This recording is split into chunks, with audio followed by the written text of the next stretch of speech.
You know, out of all the Akira Kurosawa movies I've seen, I think Yo-Jin-Bo is probably my favorite.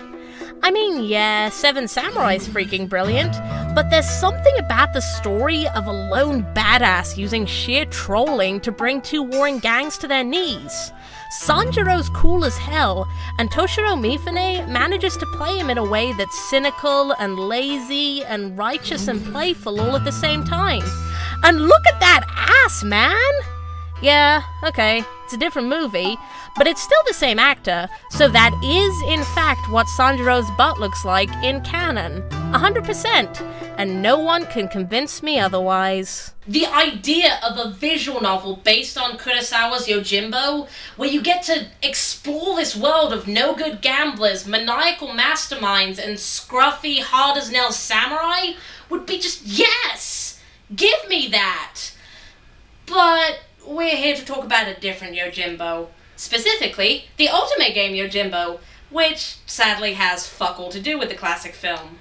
Yo-Jin-Bo stars Sayori, a mild-mannered high schooler who finds herself warped into the body of Lady Hatsuhime, a fiery tomboy medieval princess who, according to history, died in a brutal assassination. But now that Sayori's calling the shots, she may just be able to change the course of destiny and make it so that the princess survives. With the help of 6 hunky badass warriors, of course. Characters Romance. So the title of this game is a play on the fact that Yo-Jin-Bo means bodyguard, and the 3 guys who actually appear on the box art are named Yo, Jin, and Bo. Yay for puns? First up, we have Yo, full name Yozaburo Shiranui, a snarky, self-centered ninja whose silver tongue makes him something of a ladies' man. Despite his Shota status.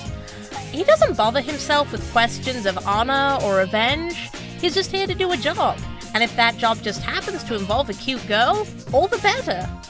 Naturally, he's got more than a few skeletons in his closet, but for much of the game, he's just a sassy little asshole, especially when it comes to our next bishy. Jin, full name Jinosuke Murasame, the gangling, awkward doofus of the group who seems kinda like he's supposed to be the main guy, but that's probably just because he looks like Gene Starwind. Despite his lack of formal training, he's damn good with a sword, which is great because, honestly, he sucks at pretty much everything else. Jin's a fundamentally moral guy, and he finds the samurai lifestyle to be too harsh and dogmatic for his tastes.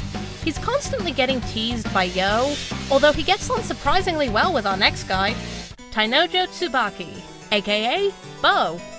He's a token androgynous pretty boy, but his fabulous hair and fashion sense are there to hide the fact that, deep down, he's a socially awkward conspiracy nut who spends all his free time trying to prove the existence of supernatural phenomena. If only there was someone who could love him for both his gorgeous looks and his completely batshit crazy mind. Despite his eccentricities, he's a very pragmatic warrior and spends much of his time trying to keep the other guys in line. And believe me when I say it's not easy when you've got guys like Itosai Tatsumi, mass-murdering psychopath and leather enthusiast. He apparently has some history with the main 3, but it's never actually explained in canon. All we know is that nobody really trusts him or even wants him around, but since he was hired for the same job, they've no choice but to work with the guy. A card-carrying, bloodthirsty sadist, Itosai spends most of his dialogue hissing about "my hungry soul" and "my quivering prey," and how plans are for assholes, let's just murder everyone. You'll know within about 30 seconds whether you'll like this guy or not. Personally, I usually dig the soulless murderer type routes. Cough, cough, cough. But to be honest, Itosai's route felt kind of flat for me, especially compared to this next guy. Muneshige Tsukuba, a warm-hearted vassal who's been Hatsuhime's guardian since she was a little girl. For many years, he's felt a deep, paternal care for his young princess, but something about her recent change in demeanor is starting to arouse other feelings, and he's not entirely comfortable with that. Despite him being a near-legendary swordsman, Muneshige actually has another side to him. He is the world's unfunniest man. No, really. Dude eats shitty puns for breakfast, lunch, and dinner. So yeah, He's a kid at heart who tells shitty dad jokes and makes near-constant pop culture references. Honestly, he'd probably be the game's main comic relief if it weren't for our final eligible bachelor. Monzon Karakura, aka Monmon. Monmon is, he's Monmon. If I had to compare him to any other Otoge character, it'd probably be Oko-san from Heartful Boyfriend. He's a manly, mysterious missionary whose immense skill in martial arts is juxtaposed against the fact that he's a complete fucking idiot. He's the most openly flirtatious of the guys, but deep down he genuinely feels like he cares about Hatsuhime and would stop at nothing to protect her. Honestly, out of all the guys in this game, I think he might actually be my favorite. I mean, yeah, everyone makes fun of him, but he's a massive freaking badass. On top of that, look at his fucking arms, man! He's like the closest thing to a Bara I've seen in any Otoge.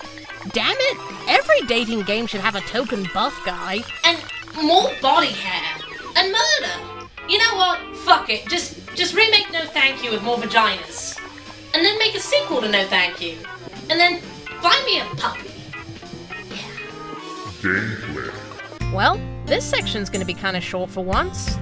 Yo-Jin-Bo is by far the most traditional Otoge I've ever played. You read stuff, make decisions, stuff happens, rinse and repeat. The only real gimmick here is a weird little countdown clock that pops up at every decision point.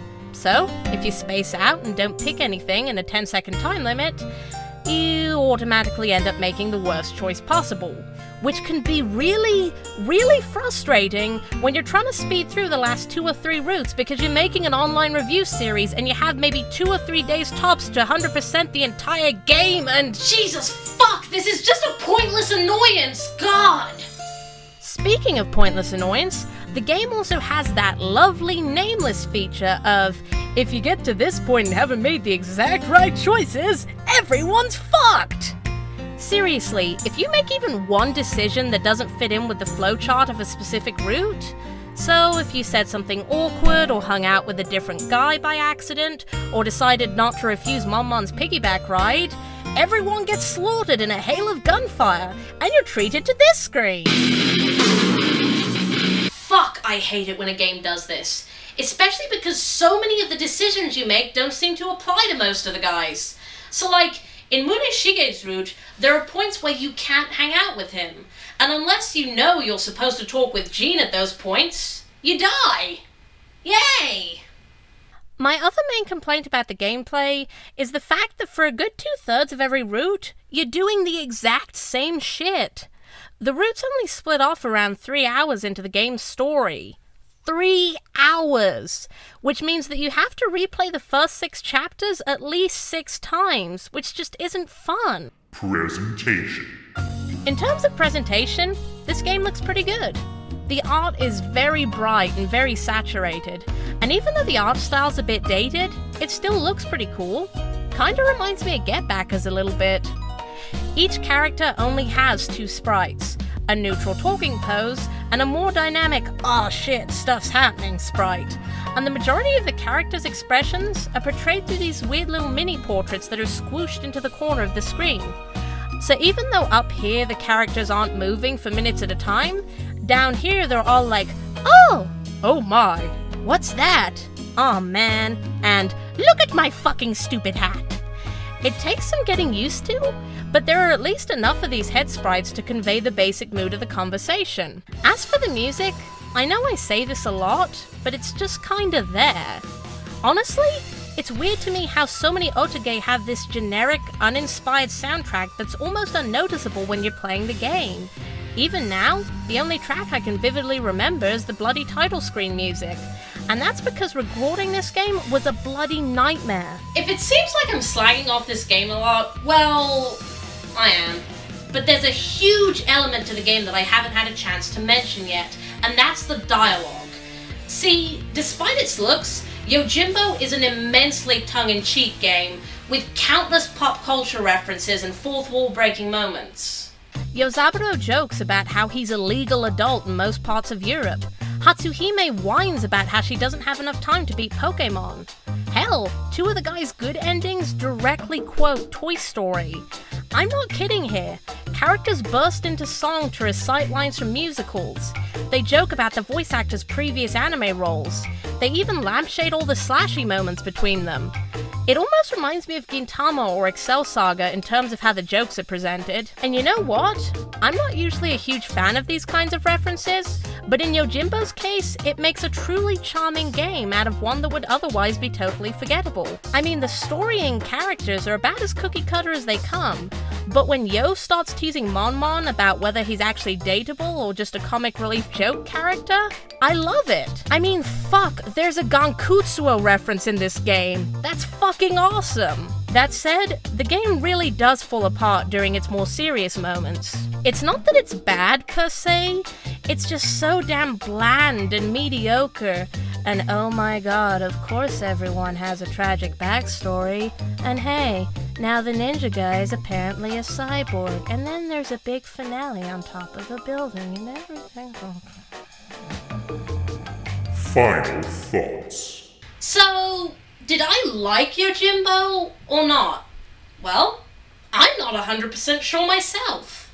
The abundance of silly jokes, while endearing, ends up just being a chocolate candy coating over a story that's lame, poorly structured, and feels incomplete.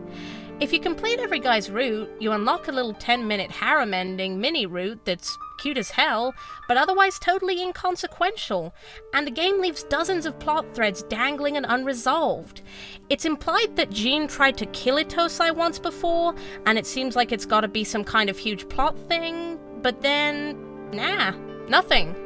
The game's main villain mentions a mysterious coordinator, who might be the reason Sayori was warped in the first place, and then it's never mentioned again. What the fuck? If there was ever a game that really needed a proper epilogue or final route that would explain what the fuck is going on, it's this one. Actually, I read that in the PS2 port, there are 2 bonus routes, like a route for the bad guy and one for the robot ninja, that totally explain the entire story. You mean the guys that were given so little screen time that I never even mentioned them until now? Uh-huh. Really? And it was never translated, even unofficially.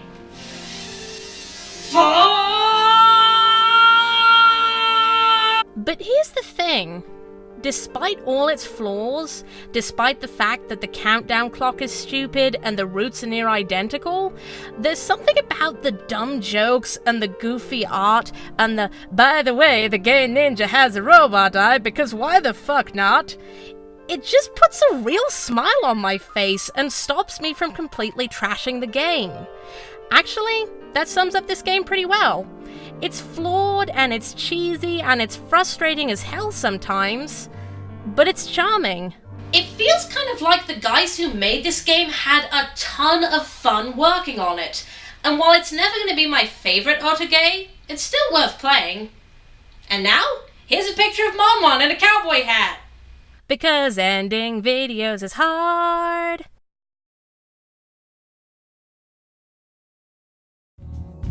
Thanks for watching the episode. If you're interested in seeing more Otome-Nia, check out the videos above. On the left is the episode just before this one, and on the right is the very first episode, which is also the start of our playlist.